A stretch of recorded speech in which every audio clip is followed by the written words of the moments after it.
સૌરાષ્ટ્રની એકમાત્ર સ્કૂલ જ્યાં ટ્રસ્ટી તથા સંચાલકો ડોક્ટર, એન્જિનિયર તથા શિક્ષકો છે એવી Kanabar school of science and commerce. કાર્યક્ષેત્ર ધોરણ 5 થી 10, 11-12 સાયન્સ એન્ડ કોમર્સ. દીકરાઓ અને દીકરીઓ માટેના ઉજ્જવળ ભવિષ્ય માટે વાલીઓની પહેલી પસંદગી Kanabar school of science and commerce. અહીં છે શ્રેષ્ઠ શિક્ષકો દ્વારા મર્યાદિત સંખ્યામાં વિદ્યાર્થીઓ માટે ભણતર, અલગ અલગ સાયન્સ લેબ, કોમ્પ્યુટર લેબ, દીકરાઓ તથા દીકરીઓ માટે અલગ અલગ હોસ્ટેલ સાથે શુદ્ધ સાત્વિક ભોજનની વ્યવસ્થા, ટ્રાન્સપોર્ટેશનની સુવિધા. જી તેમજ નીટની તૈયારી સ્કૂલમાં જ. તો આથી વિશેષ આપ આપના બાળક માટે શું ઈચ્છો તો આજે જ એડમિશન માટે સંપર્ક કરો. Unit 1 Kanabar school of science and commerce, Khamrod ચોકડી, Junagadh bypass, Junagadh. Unit 2 main post ઓફિસની પાછળ શ્યામ વિદ્યાલય, સરકારી ગોડાઉન પાસે, Gandhigram, Junagadh. Hello students, good morning. How are you doing? I hope you're doing good. ઘરે બધા તમે આનંદમાં હશો, મજામાં હશો, બરોબર છે. અને એમાં પણ આપણે અત્યારે તો ફૂલ ગુલાબી ઠંડીનો માહોલ છે અને એમાં ઘરે બેસીને અભ્યાસ કરવાની તમને ખૂબ મજા આવતી હશે એવી આશા રાખીએ છીએ. આજે આપણે આપણું જે ઇંગ્લિશ સબ્જેક્ટ છે, એકચ્યુઅલી સબ્જેક્ટ તો નથી, અંગ્રેજી છે એ સબ્જેક્ટ ન કહેવાય, આપણે લેંગ્વેજ, અંગ્રેજી ભાષા, ઇંગ્લિશ લેંગ્વેજ એનો અભ્યાસ આપણે આજે શરૂ કરીએ છીએ. ઓલરેડી તમે જે સ્ટુડન્ટ્સ છે એ 10મા ધોરણમાંથી 11thમાં આવ્યા છે એ પણ ઓલરેડી 10મા ધોરણમાં ઘણું અંગ્રેજી ગ્રામરને શીખી ગયા છે. ઓલરેડી જે 12thમાં છે એને પણ 11th અને 10th ને 11th બંનેમાં સારો અભ્યાસ થયો જ હશે. આ થોડા સમય દરમિયાન તમે થોડું ઘણું કદાચ બાષ્પીભવન થયું હોય તો એનું જરા આપણે રિવિઝન કરી લઈએ અને જે બેઝિક છે ઇંગ્લિશનું બેઝિક જે છે એની શરૂઆત કરીએ, બરાબર છે. આજે આપણે ઇંગ્લિશ વિષયની અંદર ટેન્સ, કાળથી શરૂઆત કરીએ. તમને એકચ્યુઅલી તમને આવડે જ છે, તમે માત્ર કદાચ થોડું ભૂલાઈ ગયું હોય એવું બની શકે, એટલે માત્ર આપણે રિવિઝન કરી શરૂઆતના બેઝિક ટેન્સનો અભ્યાસ કરી અને પછી જે ગ્રામરના જે મુદ્દાઓ છે એના તરફ આપણે આગળ વધશું. તો આજે આપણે જે ટેન્સ છે કાળ એની શરૂઆત કરીએ છીએ. ટેન્સ એટલે કાળ. At first we have to know what is tense. કાળ શું છે? એકચ્યુઅલી કાળ શબ્દ છે, કાળ શબ્દ દર્શાવે છે કાળ એટલે સમય, ટાઈમ. કાળ એટલે સમય. તો અહીંયા આપણે સમય દર્શાવવાની વાત થાય છે અને આપણે સમય છે 3 રીતે દર્શાવીએ છીએ. કઈ રીતે? તો એક જે ક્રિયા કે જે સમય ચાલ્યો ગયો છે, પસાર થઈ ગયો છે, મતલબ કે ભૂતકાળ, પાસ્ટ ટેન્સ. એક જે વર્તમાનમાં આપણે કરી રહ્યા છીએ, ધેટ મીન્સ પ્રેઝન્ટ ટેન્સ. અને બીજો જે સમય છે એ આવનારો સમય છે, મતલબ કે ભવિષ્યનો ફ્યુચર ટેન્સ. 3 બેઝિક ટેન્સીસ છે, એ 3 ટેન્સ છે. એ 3નો આપણે વિગતવાર અભ્યાસ કરવાનો છે. એ 3ના પાછા આપણે જે છે એ 4 પેટા પ્રકાર પાડીએ છીએ. As you know very well that, તમે સારી રીતે જાણો છો કે ટેન્સ છે એ મુખ્ય બેઝિક છે એ 3 છે અને એના જે છે 4 આપણે પેટા પ્રકાર પાડીએ છીએ. તો એ 4 પેટા પ્રકાર પડે છે એટલે ટોટલ છે 12 ટેન્સ બને છે. Present tense, past tense and future tense. Present છે એના જે આપણે પાર્ટ પાડીએ છીએ જે તો શું થાય છે કે simple present tense, continuous present tense, perfect present tense and perfect continuous present tense. સાદો વર્તમાન કાળ, ચાલુ વર્તમાન કાળ, પૂર્ણ વર્તમાન કાળ અને ચાલુ પૂર્ણ વર્તમાન કાળ. સિમિલરલી આપણે જે પાસ્ટ ટેન્સ છે એના પણ એ જ રીતે simple past, continuous past, perfect past and perfect continuous past and simple future, continuous future, perfect future અને જે છે કન્ટિન્યુઅસ પરફેક્ટ ફ્યુચર. આ રીતે આપણે 12 જે છે કાળના પ્રકાર છે. તો આજે આપણે એ 1 by 1 એક પછી એક ટેન્સ જે છે એની શરૂઆત કરીએ છીએ. પહેલો ટેન્સ આપણે ભણીએ છીએ સિમ્પલ પ્રેઝન્ટ ટેન્સ, બરાબર. તો જે ટેન્સની અંદર જે સૌથી પહેલો ટેન્સ છે સિમ્પલ પ્રેઝન્ટ ટેન્સ, કે જે ધ મોસ્ટ યુઝડ, સૌથી વધારે ઉપયોગમાં લેવાતો હોય એ જો કાળ હોય તો એ છે સિમ્પલ પ્રેઝન્ટ ટેન્સ. સાદો વર્તમાન કાળ. સાદો વર્તમાન કાળ છે એ સૌથી અગત્યનો છે, કારણ કે આપણે એને મોટા ભાગે તમે જોજો, તમે કદાચ વાતચીતમાં પણ બોલતા હશો તો મોટા ભાગે 10 વાક્યો બોલતા હશો, એમાંથી 7 થી 8 તો સાદા વર્તમાન કાળના જ વાક્યો હશે. એટલે સિમ્પલ પ્રેઝન્ટ ટેન્સ છે એ બહુ અગત્યનો ટેન્સ છે. એને સમજીને તો આપણે ઘણું ખરું તો બોલવા ચાલવામાં સરળતા પડે છે. તો સિમ્પલ પ્રેઝન્ટ ટેન્સ છે એનો સૌથી પહેલા તો આપણે ઉપયોગ જોઈએ કે ભાઈ સિમ્પલ પ્રેઝન્ટ ટેન્સ છે એ ક્યાં ક્યાં વપરાય છે. તો સિમ્પલ પ્રેઝન્ટ ટેન્સ છે એના જે આપણે યુસેજ જોઈએ, ઉપયોગ, તમને ખબર છે, તમે જાણો છો, હમણાં બોલીશું એટલે તમને યાદ આવવા માંડશે, બરાબર. તો સૌથી પહેલા તો આપણે સાદો વર્તમાન કાળ છે એક તો આપણે રોજિંદી ક્રિયા દર્શાવવા માટે વાપરીએ છીએ, રોજબરોજની રોજિંદી ક્રિયા દર્શાવવા માટે વાપરીએ છીએ. ત્યાર પછી કોઈ ટેવ અથવા આદત હોય એ દર્શાવવા માટે આપણે સિમ્પલ પ્રેઝન્ટ ટેન્સનો ઉપયોગ કરીએ છીએ. ત્યાર પછી આપણે ગણિત છે અથવા વિજ્ઞાનના જે કોઈ સૂત્રો છે અથવા તો સિદ્ધાંતો છે એ દર્શાવવા માટે સાદા વર્તમાન કાળનો ઉપયોગ કરીએ છીએ. ત્યાર પછી આપણે કહેવત અથવા તો રૂઢિપ્રયોગ છે એ દર્શાવવા માટે સાદો વર્તમાન કાળ વાપરીએ છીએ. કોઈ સનાતન સત્ય છે, સનાતન સત્ય દર્શાવવા માટે, કુદરતી ઘટના છે, કુદરતી ઘટના દર્શાવવા માટે આપણે સાદા વર્તમાન કાળનો ઉપયોગ કરીએ છીએ, બરાબર. ત્યાર પછી આપણે કોઈ ભૂતકાળની ઘટનાનું વર્ણન કરતા હોઈએ છીએ, બરાબર છે, જેને આપણે પાસ્ટ વિવિડ નેરેશન કહીએ છીએ, ભૂતકાળની ઘટનાનું વર્ણન, બરાબર છે. એમાં પણ આપણે ભૂતકાળની ઘટનાનું વર્ણન, બરાબર છે, જેમ કે વાર્તા કે એવું કંઈ કહી શકીએ, એમાં આપણે વાર્તા છે, કથા છે, એનું જે વર્ણન છે એમાં. અને ત્યાર પછી જે છે એ હિયર અને ધેરથી શરૂ થતા એક્સક્લેમેટરી સેન્ટેન્સીસ, ઉદ્ગાર વાક્યો છે, એમાં પણ આપણે સાદા વર્તમાન કાળનો ઉપયોગ કરીએ છીએ. તો આ બધા છે એ સાદા વર્તમાન કાળના ઉપયોગ છે. જોઈએ આપણે એક પછી એક 1 by 1 આના આપણે ઉપયોગ છે સમજીએ કઈ રીતે એનો ઉપયોગ થાય છે. સૌથી પહેલો રોજિંદી, રોજિંદી ડેઈલી રોજબરોજની ક્રિયા દર્શાવવા માટે, જેમ કે તમે રોજ સવારે 7 વાગે ઉઠો છો તો એ રોજિંદી ક્રિયા થઈ. તમે રોજ છે એ તમે કહો ભાઈ સવારે ઉઠીને હું રોજ ચા પીઉં છું, તો તમે શું કહેશો? ભાઈ આઈ ટેક ટી. ધ્યાન રાખજો, અહીંયા ટી માટે ટેક શબ્દ વાપરીએ છીએ, ડ્રિંક વપરાય છે, ડ્રિંક શબ્દ વાપરીએ છીએ, ડ્રિંક ટી ચાલે છે, પણ એના કરતા બેટર છે કે આપણે ટેકનો ઉપયોગ અથવા તો હેવનો ઉપયોગ પણ કરીએ છીએ. આઈ હેવ ટી, હેવ શબ્દ પણ વાપરીએ છીએ આપણે. તો I take T every morning.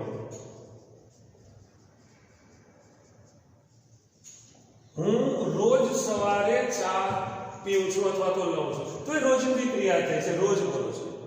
તમે રોજ શાળાએ જાઓ છો, શું કહેશો ભાઈ કે ભાઈ અમે રોજ શાળાએ જઈએ છીએ, તો અમે રોજ શાળાએ 8 વાગે જઈએ છીએ. We go to school at 8 in the morning daily અથવા તો એવરી ડે, રોજ જઈએ છીએ. તો એ રોજ રોજિંદી ક્રિયા ડેઈલી. કે ભાઈ કોઈ પૂછે કે ભાઈ તમારા પિતાજી શું કરે છે? કોઈ મારા પિતાજી છે ઓફિસમાં ક્લર્ક છે કે કોઈ જોબ કરે છે, મેનેજર છે, વોટ એવર ઇટ ઇઝ, જે કંઈ છે તે. તો તરત પૂછો કે હા બરોબર છે, તો ઓફિસે ક્યારે જાય છે તમારા પિતાજી? તો કોઈ રોજ જાય છે, ક્યારે જાય છે? તો 10 વાગે સવારે. શું કહેશો? તો my father goes to office at 10 AM in the morning. રોજ સવારે 10 વાગે ઓફિસે જાય છે, તો રોજિંદી ક્રિયા છે. મારા મમ્મી છે એ અમારા માટે ફૂડ ખોરાક બનાવે છે, તૈયાર કરે છે. Our mother prepares food. અમારા માતાજી અમારા માટે, અમારા મમ્મી છે અમારા માટે ખોરાક રાંધે છે, ફૂડ બનાવે છે, તો એ રોજિંદી ક્રિયા છે, તો રોજિંદી. ત્યાર પછી ટેવ કે આદત, ટેવ અથવા આદતથી થતી ક્રિયા છે એ દર્શાવવા માટે તમે કહો ભાઈ કોઈ વ્યક્તિ છે તમારો મિત્ર હોય તો ભાઈ એ તો ભાઈ શું કહે, જૂઠું બોલવાની આદત છે, જૂઠું બોલે છે, He tells a lie. He tells a lie. તે જૂઠું બોલે છે. આદત છે. That means એની આદત છે. Don't trust him. Don't trust him. He tells a lie. તે જૂઠું બોલે છે. બરાબર છે. તો એ ટેવ અથવા આદત છે. અથવા તો કે ભાઈ તેની છે ને ભાઈ હા ભાઈ એની ડોન્ટ વેઇટ ફોર હર, તેની રાહ ન જોવું ભાઈ, કાં તો તેને તો મોડું આવવાની આદત છે, તેની રોજ મોડી આવે છે. She comes late, she always comes late, તેની હંમેશા મોડી આવે છે. આદત, ટેવ અથવા આદત વસાત જે ક્રિયા થતી હોય છે તો એ આપણે સિમ્પલ પ્રેઝન્ટ ટેન્સમાં લઈએ છીએ. ત્યાર પછી ગણિત વિજ્ઞાનના સિદ્ધાંતો છે, સૂત્રો છે. 1 + 1 = 2 થાય, આપણને ખબર છે, એ ફિક્સ જ છે. બરાબર છે કે એકમાં આપણે એમ ન કહી શકીએ કે આજે 1 + 1 = આજે 2 થાય છે, ગઈકાલે 3 થતું તો આવતીકાલની ખબર નથી. ના, વી કાંસે આપણે એવું ન કહી શકીએ, કારણ કે એ એક સાબિત કરેલી વાત છે. તો ગણિત વિજ્ઞાનના સિદ્ધાંતો છે 1 + 1 makes 2, 1 + 1 = 2 થાય. વિજ્ઞાનનો કોઈ સિદ્ધાંત છે, વિજ્ઞાન છે કે આપણે પાણી છે કે 100°C ઉકળે છે, પાણી 100°C ઉકળે છે. Water boils at 100°C. બરાબર છે, તે પાણી છે 100°C ઉકળે છે. તો એ વિજ્ઞાનનો સાબિત થયેલો નિયમ છે, સિદ્ધાંત છે, એમાં ફેરફાર થતો નથી. વોટર ફાઇન્ડ્સ ઇટ્સ લેવલ, પાણી છે એની સપાટી મેળવી લે છે, મતલબ કે તમે એ વિજ્ઞાનના સાબિત થયેલા નિયમ છે. કહેવત અથવા રૂઢિપ્રયોગ, કહેવત કે રૂઢિપ્રયોગ છે જેને આપણે જનરલી કોટેશનમાં દર્શાવીએ છીએ, કોટેશન માર્કની અંદર. સામાન્ય રીતે આપણે જે ઇન્વર્ટેડ કોમાની અંદર જે કોટેશન માર્ક હોય છે, કોટેશન માર્કની અંદર કહેવતો કે રૂઢિપ્રયોગ દર્શાવીએ છીએ. ઓલવેઝ, હંમેશા યાદ રાખજો, કોટેશન માર્કની અંદર જે કોઈ બાબત હશે એ સાદા વર્તમાન કાળમાં હોય છે. જેમ કે એક જોઈ કે ભાઈ practice makes a man perfect. Practice makes a man perfect. મહાવરો છે માણસને સંપૂર્ણ બનાવે છે.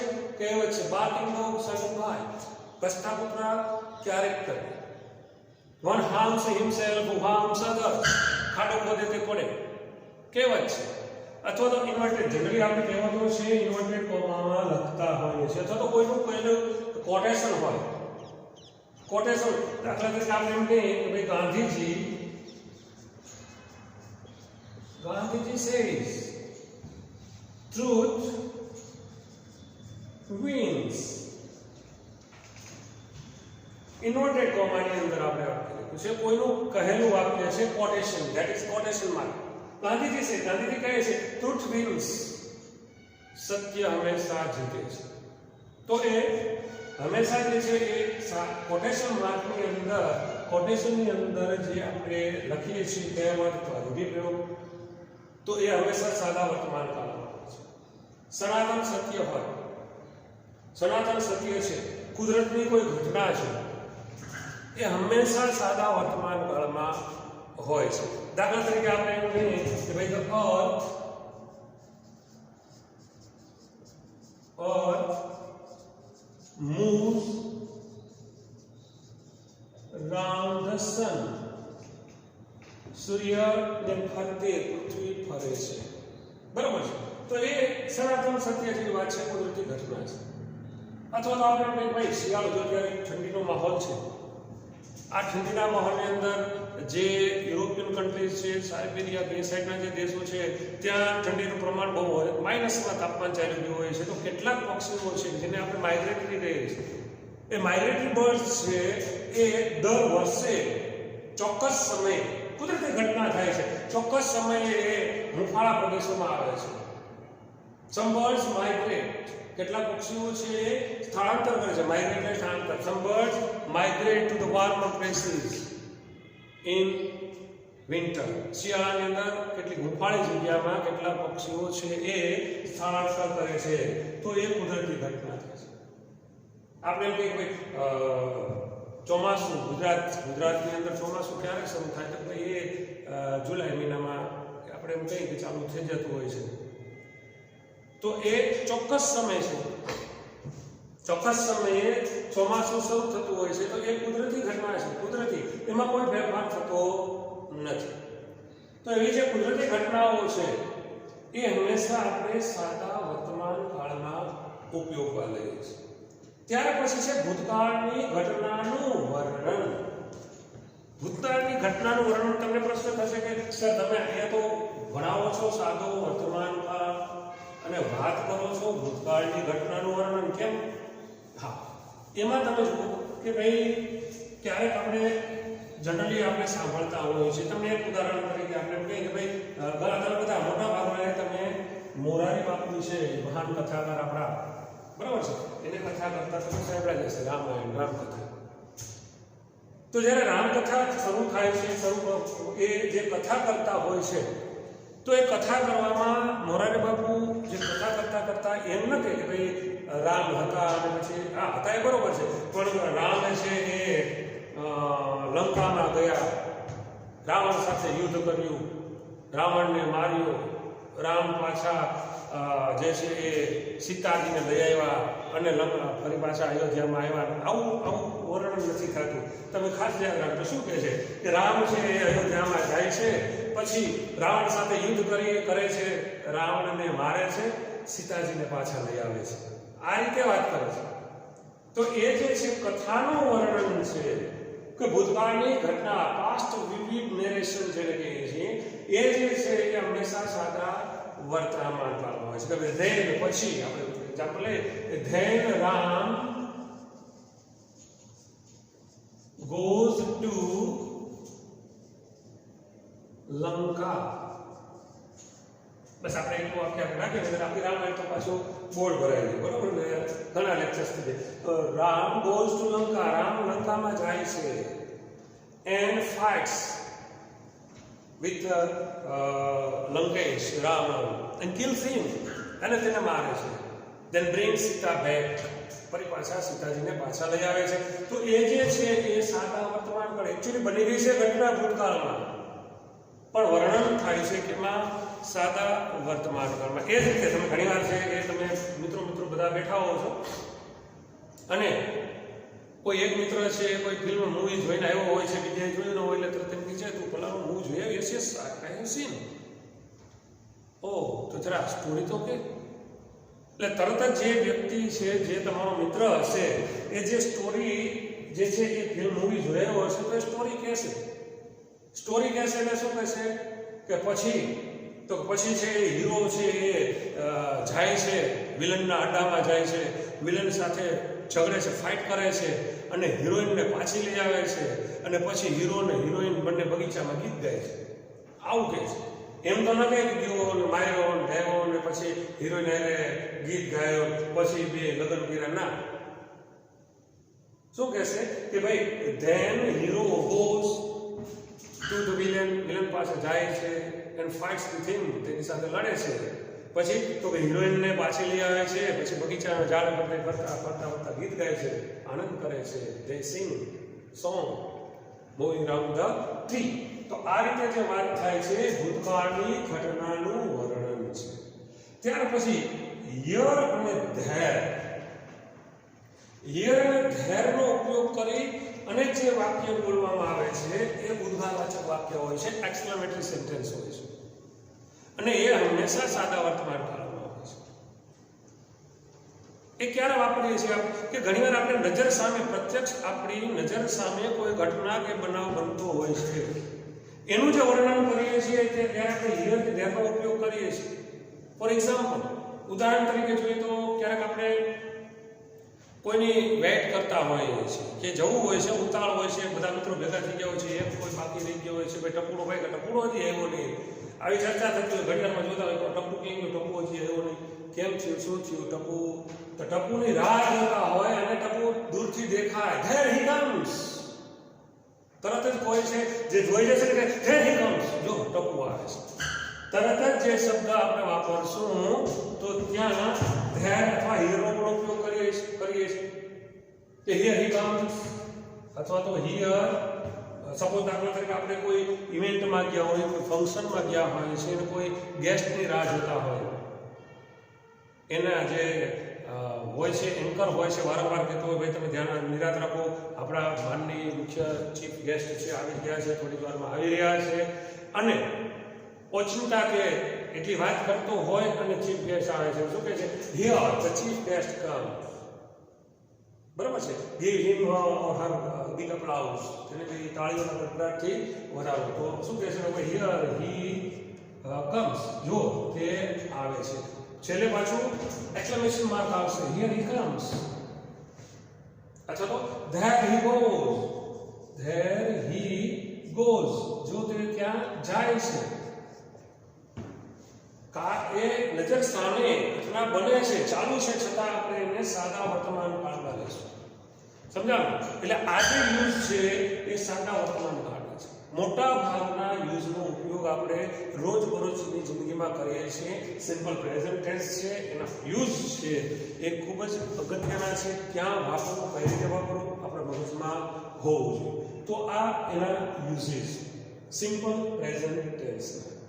બરાબર છે. તો હવે આપણે આગળ જોઈએ કે એની વાક્ય રચનાઓ. સાદા વર્તમાન કાળની અંદર એવા કયા કયા વર્ડ છે કે જેનો આપણે ઉપયોગ અવારનવાર ઉપયોગ કરીએ છીએ. બરાબર છે. તો એના વિશે જરા આપણે આગળ જોઈએ. તો હવે જોઈએ આપણે સાદા વર્તમાન કાળ છે, સિમ્પલ પ્રેઝન્ટ ટેન્સ, એના જે કીવર્ડ્સ છે કે જે શબ્દો અવારનવાર આપણે યુઝ કરીએ છીએ, ઉપયોગ કરીએ છીએ. તો સિમ્પલ પ્રેઝન્ટ ટેન્સના જે કીવર્ડ્સ છે એ જરા આપણે જોઈએ. તો કીવર્ડ્સ ઓળખ સૂચક શબ્દો, બરાબર છે, તો ટાઈમ ઇન્ડિકેટિંગ શબ્દો જે કંઈ આપણે કહીએ છીએ. તો કીવર્ડ્સમાં જનરલી તો આપણે શું વાપરીએ છીએ તો કે એવરી ડે, પછી ડેઈલી, ઓફન, ઓલવેઝ, બરાબર છે, ત્યાર પછી રેગ્યુલરલી, બરાબર, ત્યાર પછી જનરલી, ઓકેઝનલી, ફ્રીક્વન્ટલી, ત્યાર પછી યુઝ્યુઅલી, ત્યાર પછી એવર, નેવર. આ જે વર્ડ્સ છે એવરીડે, રોજ, ડેઈલી, રોજ દરરોજ, ઓફન, વારંવાર, ઓલવેઝ, હંમેશા, રેગ્યુલરલી, નિયમિત રીતે, જનરલી જે છે સામાન્ય રીતે, ઓકેઝનલી પ્રસંગોપાત, ફ્રીક્વન્ટલી વારંવાર, યુઝ્યુઅલી હંમેશા, એવર, નેવર, એવર એટલે કદી, નેવર એટલે ક્યારેય નહીં. આ જે શબ્દો છે, આ જે વર્ડ્સ છે એ મોટાભાગે આપણે સાદા વર્તમાન કાળમાં ઉપયોગમાં લઈએ છીએ. બરાબર છે. એટલે આ તમારા મગજમાં હોવું જોઈએ. ઘણીવાર તમે માત્ર જે હું ટેન્સ તમને ભણાવી રહ્યો છું, ખાસ ધ્યાન રાખજો કે આ જે ટેન્સની આપણે જે શરૂઆત કરી છે એ માત્ર તમારા 11th 12th અથવા તો શું કહેવાય એજ્યુકેશનલ જે તમારું યર છે એના માટે એવું નથી. કોમ્પિટિટિવ એક્ઝામ્સમાં પણ આ જ વસ્તુ પૂછાય છે. 12મા ધોરણ પછી તમે કોઈ કોમ્પિટિટિવ એક્ઝામ્સ આપશો અથવા આગળના સમયમાં પણ જો તમે કોમ્પિટિટિવ એક્ઝામ્સ આપશો સ્પર્ધાત્મક પરીક્ષાઓમાં, તો તમને આ ટેન્સીસ જરૂરી છે. આના ઉપર જ તમારે ફોકસ કરવું પડશે. એટલે અત્યારથી જો તમે આ તૈયાર કરેલું હશે તો in future it will be very helpful to score more in competitive exams. Mind way. તો તમને ત્યારે પણ જો ખાલી જગ્યા પૂછાય કે ભાઈ આમાં ક્રિયાપદનું યોગ્ય રૂપ કયા ટેન્સનું છે, આ વર્ડ્સ તમને ખબર હોય કે ભાઈ આ વર્ડ્સ જનરલી જે વાક્યની અંદર આવતા હોય છે એ વાક્ય સાદા વર્તમાન કાળનું હોય છે, તો તરત જ તમે એને અનુરૂપ ખાલી જગ્યા પૂરી શકો છો અને યુ કેન સ્કોર, તમે સ્કોર કરી શકો છો. તો એ પણ એની દ્રષ્ટિએ પણ જરૂરી છે કે માત્ર તમારે પરીક્ષાની દ્રષ્ટિએ, માત્ર બોર્ડની એક્ઝામની દ્રષ્ટિએ જ નહીં, પણ કોમ્પિટિટિવ એક્ઝામ્સ માટે અને રોજબરોજના યુસેજ માટે, સામાન્ય રીતે બોલચાલની ભાષા માટે બોલવું પણ એટલું જ જરૂરી છે. ઇંગ્લિશ છે એ માત્ર તમે શીખો છો, ગ્રામર શીખી લો છો એટલું જરૂરી નથી, સાથે સાથે એને તમારે બોલવું પણ જરૂરી છે. You have to speak English. After 12th 12મા ધોરણ પછી જે કંઈ કોર્सेस છે એ બધા જ તમારે મીડિયમ ઇંગ્લિશમાં જે છે ભણવાના રહેશે. So it is very important to be master in tenses. Basic તમે ક્લિયર કરશો, બેઝ ક્લિયર હશે, પછી તમારી પાસે if you have enough vocabulary, પૂરતા પ્રમાણમાં તમારી પાસે શબ્દ ભંડોળ છે, તો તમે છે એ સરળતાથી અંગ્રેજી બોલી શકશો, લખી શકશો, વાંચી શકશો. જનરલી બધા સ્ટુડન્ટ્સમાં એમ છે કે અંગ્રેજી છે એ અઘરું છે. ના, ઇટ ઇઝ વેરી ઇઝી, ખૂબ સરળ છે, સહેલું છે.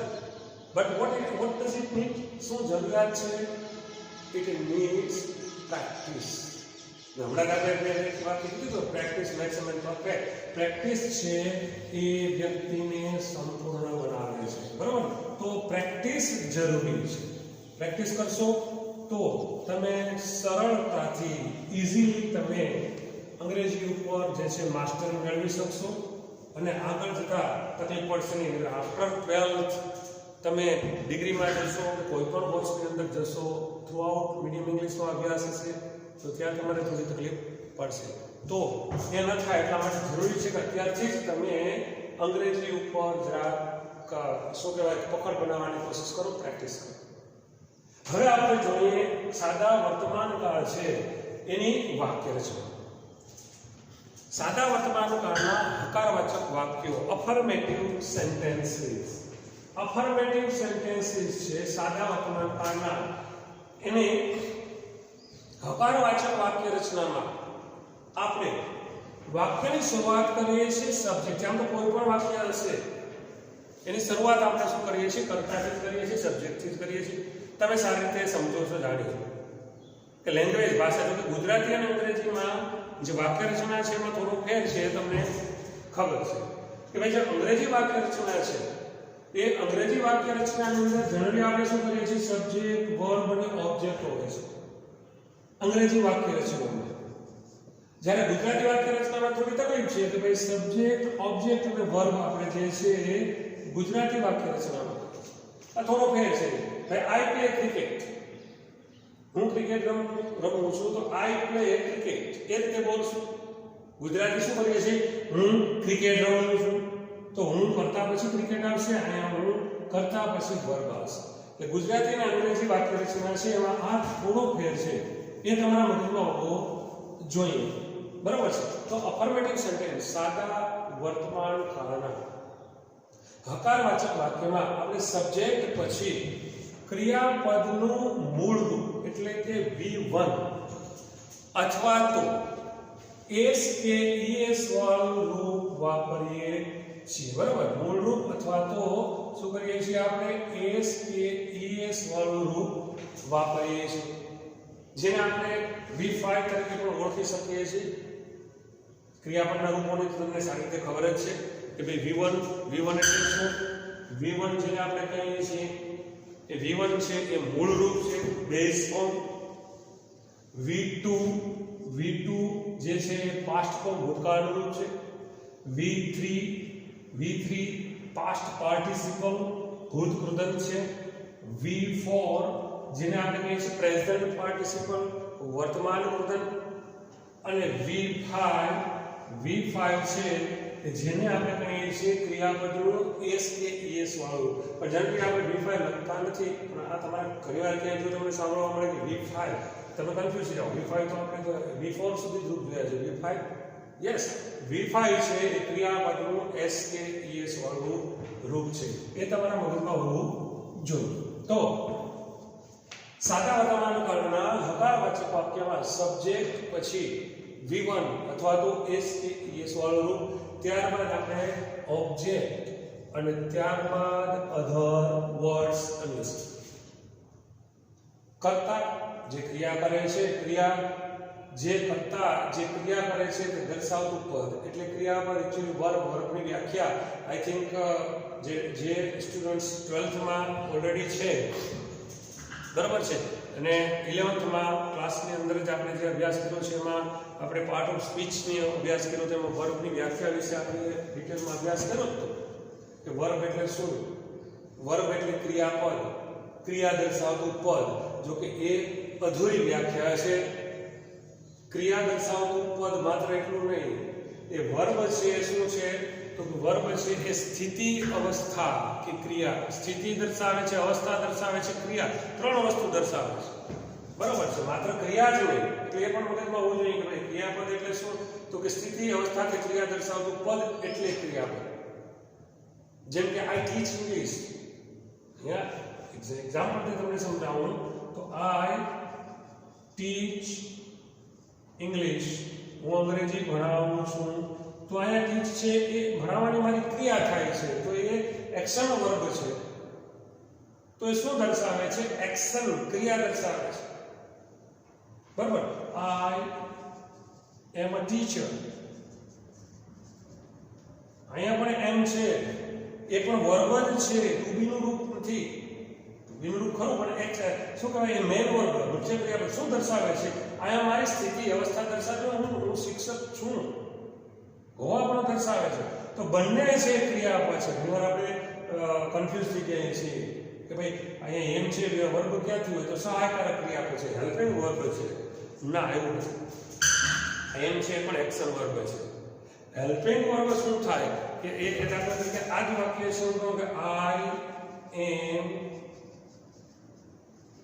ટીચિંગ યુ હું તમને ભણાવી રહ્યો છું ચાલો વર્તમાન કાળ કર તો આ હેલ્પિંગ વર્બ છે ને આ એક્શન વર્બ છે અહીંયા તો આ વર્બ છે સમજાવો એટલે વર્બની વ્યાખ્યામાં જરા ધ્યાન રાખો કે વર્બ છે એ માત્ર એક્શન નહીં સ્થિતિ અથવા અવસ્થા પણ દર્શાવે છે બરાબર તો સાદા વર્તમાન કાળના હકારવાચક વાક્ય છે એમાં સબ્જેક્ટ પછી ક્રિયાપદનું મૂળરૂપ એસ ઓબ્જેક્ટ અને અધર વર્ડ્સનો ઉપયોગ કરીએ છીએ તો પ્રશ્ન એવો પણ થાય મૂળરૂપ ક્યારે વાપરશું એસીએસ ક્યારે વપરાશે તો એ તમે સારી રીતે જાણો છો કે ભાઈ જો કર્તા તરીકે બરાબર આઈ કર્તા તરીકે આઈ વી યુ ધે અને કોઈ પ્લુરલ નામ હોય બહુવચન પ્લુરલ નામ હોય તો આપણે ક્રિયાપદનું મૂળરૂપ વાપરીએ છીએ અને એની સાથે વપરાય છે વિવન બરાબર અને જો બાકીના જે છે હી શી ઇટ અને સિંગ્યુલર નાઉન તો એને આપણે એસ કે ઈએસ વાળું ક્રિયાપદ વાપરીએ છીએ તો પ્રશ્ન પાછો એવો થશે એસ ક્યારે વપરાય ઈએસ ક્યારે વપરાય તમે સારી રીતે જાણો છો છતાં પાછું આપણે રિવિઝન કરી લઈએ કે ભાઈ ક્રિયાપદની અંતે એસ ક્યારે વાપરશું એસ ક્યારે વાપરશું તો સામાન્ય રીતે આપણે કોઈ પણ ક્રિયાપદ હોય છે તો એસ અથવા એસ લગાડીએ છીએ પણ જો કોઈ ક્રિયાપદ છે એને અંતે double S SH CH x okay Z આવેલ હોય બરાબર છે તો આપણે ક્રિયાપદને શું કરીએ છીએ ઈએસ પ્રત્યે લગાવીએ છીએ બરાબર દાખલા તરીકે આપણે માનો કે વોશ શબ્દ છે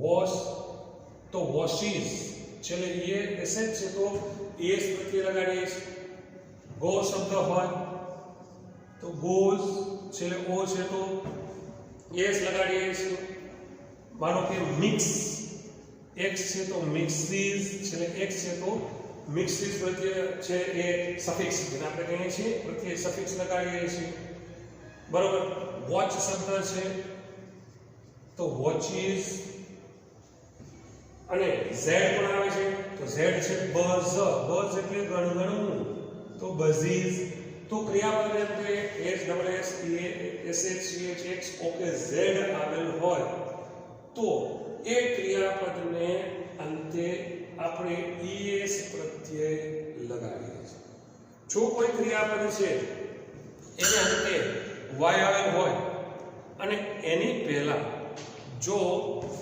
આપણે વાઉલ સ્વર આવેલો હોય બરાબર છે દાખલા તરીકે પ્લે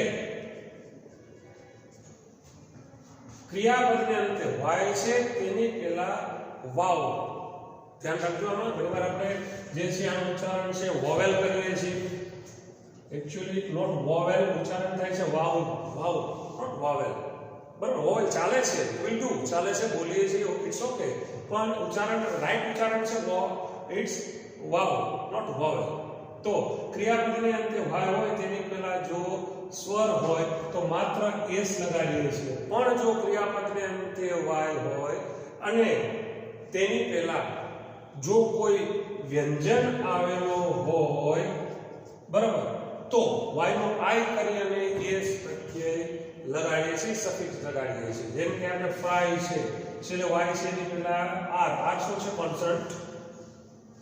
કોન્સનન્ટ છે, તો એનું શું કરશું આપણે? ફ્રાઈઝ, બરાબર. તો વાય નો આઈ કરી અને એસ લગાડીએ છીએ. તો આ તેના જે નિયમો છે બેઝિક, જે સ્પેલિંગના, તો એ તમારા મગજમાં હોવા જરૂરી છે. કારણ કે જો સ્પેલિંગની ભૂલ થાય તો આ તો લેંગ્વેજ છે, ને લેંગ્વેજની અંદર આ બધી જ ભૂલ છે એ ધ્યાનમાં લેવામાં આવે છે, તો માર્ક્સ તમારા કપાય છે. ક્લિયર? તો કર્તા તરીકે જો આઈ વી યુ ધે અને પ્લુરલ નાઉન હોય તો V1 વાપરીએ છીએ, અને હી સી ઇટ અને સિંગ્યુલર નાઉન હોય તો એસ અથવા તો એસ લગાડવામાં આવે છે. નાઉ લેટ્સ સી એક્ઝામ્પલ્સ. ચાલો આપણે હવે એના ઉદાહરણો જોઈએ. તો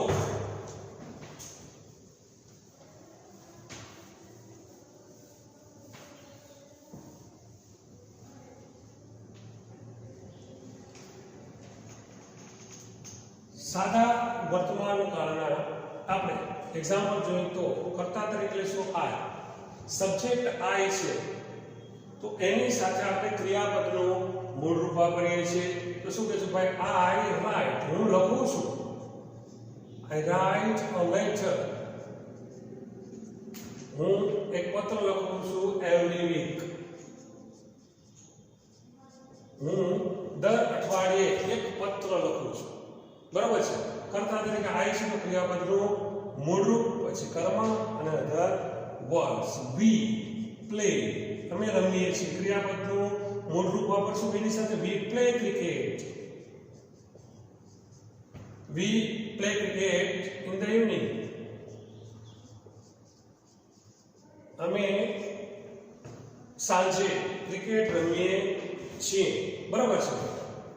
યુ કર્તા તરીકે યુ છે, ક્રિયાપદનું મૂળ રૂપ વાપરશું યુ ઓફન, તમે અવારનવાર. You often visit, you often visit the library, તમે અવારનવાર લાઇબ્રેરીની મુલાકાત લો છો. હી કર્તા તરીકે હી છે તો ક્રિયાપદને એસ અથવા એસ લગાડશું. હી cheats, તે છેતરે છે. he cheats the people, he cheats people, તે લોકોને છેતરે છે. બરાબર છે. તો એ એની કોઈ ટેવ છે, ટેવ વસાત થતી ક્રિયા છે, તો he cheats people, તે લોકોને છેતરે છે. she likes, તેને પસંદ કરે છે. she likes to sing songs, તેની ગાવાનું પસંદ કરે છે. બરાબર. It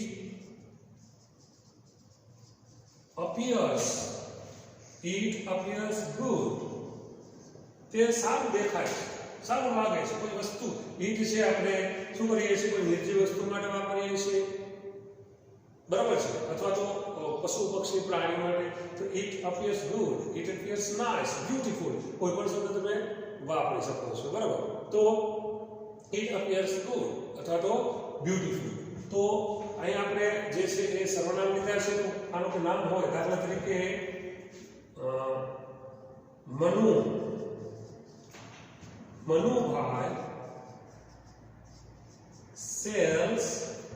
Manubhai sells vegetable,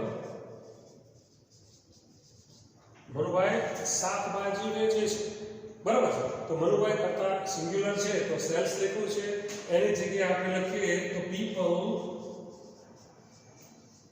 celebrate, people ઉજવે છે, people celebrate Diwali with great enthusiasm.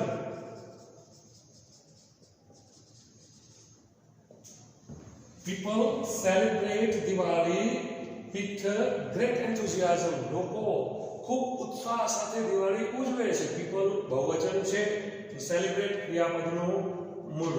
તો અહીંયા આપણે સાદા વર્તમાન કાળના અફર્મેટિવ સેન્ટેન્સ હકારવાચક વાક્ય જોયા. બરાબર છે. હવે આપણે જોઈએ સાદા વર્તમાન કાળના નકારવાચક વાક્ય.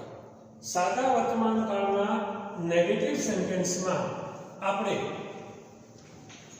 ડુ અથવા ડઝ નો ઉપયોગ કરીએ છીએ. Negative sentences. બરાબર. સાદા વર્તમાન કાળના નકારવાચક વાક્યની અંદર આપણે જે સહાયકારક ક્રિયાપદ છે હેલ્પિંગ વર્બ ડુ અથવા ડઝ એનો ઉપયોગ કરીએ છીએ. તો એની જે વાક્ય રચના થશે તો સબ્જેક્ટ પ્લસ ડુ અથવા ડઝ નકાર છે માટે નોટ અને ક્રિયાપદનું મૂળ રૂપ. હવે ધ્યાન રાખો ડુ ડઝ વાક્યું છે તો ક્રિયાપદનું મૂળ રૂપ જ વપરાશે કારણ કે ઓલરેડી ડુ ને એસ પ્રત્યે લગાડીને ડઝ કર્યું છે. તો subject do does not V1 object other verbs. કર્તા તરીકે જો I we you they અને પ્લુરલ નાઉન હશે તો આપણે વાપરશું do not V1. સબ્જેક્ટ તરીકે he she it અને સિંગ્યુલર નાઉન હશે તો આપણે does not V1 નો ઉપયોગ કરીએ છીએ. Let's see example. For example I ની સાથે વાપરશું do. I do not trust you. હું તારો વિશ્વાસ કરતો નથી. તું ખોટો છો. વારંવાર તું ચીજ કરે છો તો I do not trust you. હું તારો વિશ્વાસ કરતો નથી. બરાબર. બીજું એક્ઝામ્પલ જોઈએ તો you. you ની સાથે વાપરશું do. You do not do your work properly. You do not do your work properly. તો તારું કામ યોગ્ય રીતે કરતો નથી. અહીંયા જો અહીંયા do છે હેલ્પિંગ વર્બ છે અને આ do છે એક્શન વર્બ છે. આ do એટલે કરવું, કોઈ કાર્ય કરવું, do. બરાબર છે. તો બંને વપરાણ છે do અને do બંને, પણ એક છે શું છે હેલ્પિંગ વર્બ છે, બીજું છે તે શું છે એક્શન. તો you do not do your work properly. બીજું એક એક્ઝામ્પલ જોઈએ તો they ની સાથે વાપરશું આપણે do. They do not attend the class regularly. તેઓ નિયમિત રીતે ક્લાસને અટેન્ડ એટલે ક્લાસમાં હાજરી આપતા નથી. he એની સાથે શું વાપરશું does. he does not play well. તે સારી રીતે રમતો નથી. બરાબર છે. બીજું એક એક્ઝામ્પલ જોઈએ તો the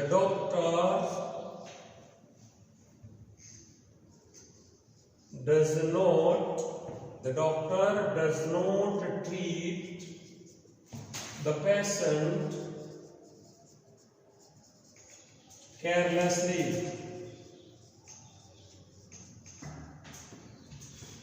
ડોક્ટર છે એ દર્દીની બેદરકારીપૂર્વક સારવાર કરતો નથી. That means he treats carefully. બીજું એક ઉદાહરણ જોઈએ તો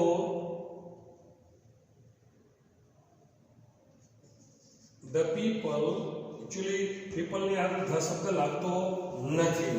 people શબ્દ છે people જ રાખીએ છીએ આપણે.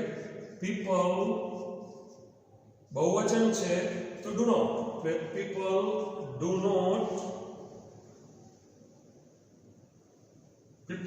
do not trust the man. લોકો છે માણસ પર વિશ્વાસ નથી કરતા. people do not trust the man who tells a lie. કે જે જૂઠું બોલે છે. અહીં આપણે વાક્ય જે છે એ બે વાક્ય ભેગા કર્યા છે ઊંચી જોડીને. તો people do not trust the man. લોકો એ માણસ પર ભરોસો નથી કરતા who tells a lie, કે જે જૂઠું બોલે છે. તો આ રીતે આપણે સાદા વર્તમાન કાળના આપણે જે છે એ નકારવાચક વાક્યો subject, do does, not, V1 object other words, બરાબર. અને સાદા વર્તમાન કાળના આપણે હકારવાચક વાક્ય જોયા. તો હકારવાચક વાક્યમાં સબ્જેક્ટ V1 S કે ES plus object plus other words. Okay, તો રાખીએ એટલું. નેક્સ્ટ લેક્ચરમાં આપણે આગળ વધશું. Good bye, see you in the next lecture. Take care.